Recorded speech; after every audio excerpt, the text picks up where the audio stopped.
Hey teachers, I wanted to show you something that Ann and I have been working on this morning.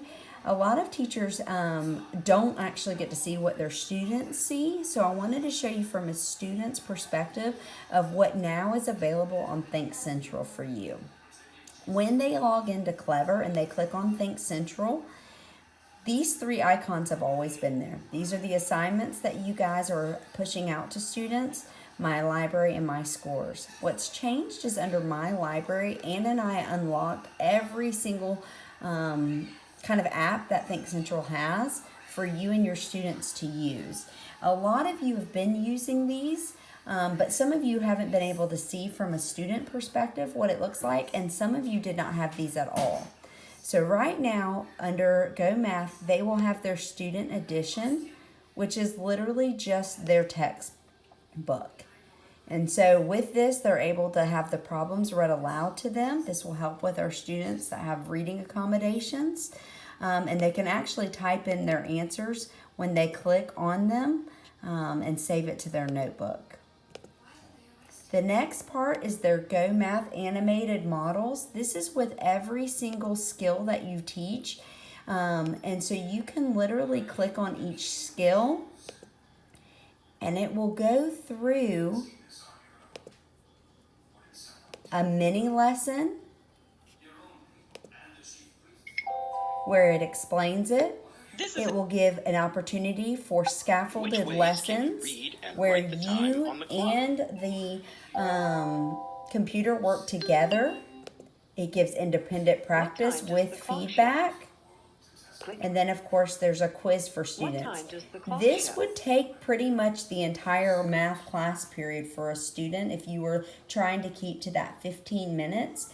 But it would be a great way to wrap up a skill or introduce a skill with guided practice. The STEM activities are articles that have to do with the math concept you're currently teaching. And it's just an article that students could read.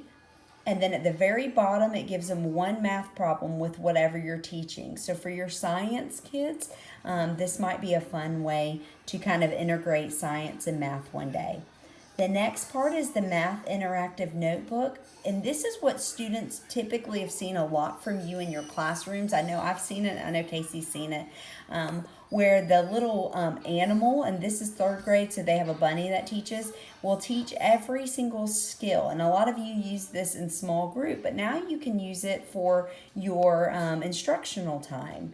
And so you just click on whatever you're teaching, and the little Go Math bunny will get up there, and I won't make you listen to a lesson. The kids would hit start, and it walks you through the lesson for that day.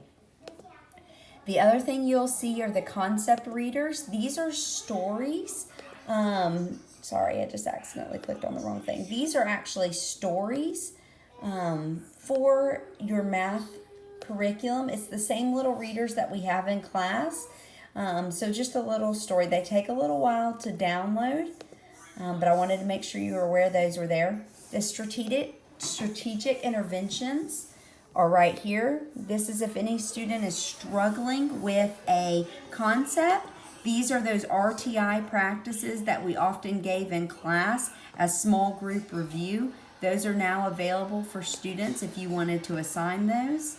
The Math on the Spot videos we've talked about before. This is for your grade. You can click on any chapter and then you can click on the lesson. And it's literally someone working out in a 5-minute video the exact problem that is in their textbook.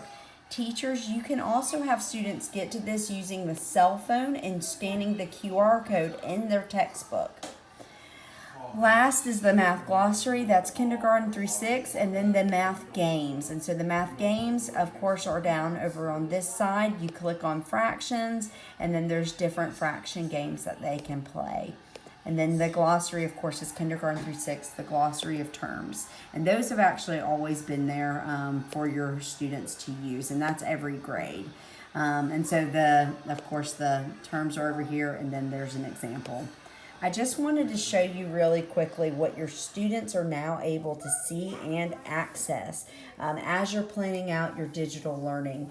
hopefully these videos would be super helpful for you, and so that you can maybe take a day off of teaching math and let the bunny teach it, or let the gentleman teach it for a day. One great way you could do this is have you teach one day, have the bunny teach one day, and then have the other person teach another day. And it kind of frees you up to let you maybe do your video on reading or writing, social studies or science one of the other days. I hope this is helpful, and I just want you to know I'm here for you if I can do anything.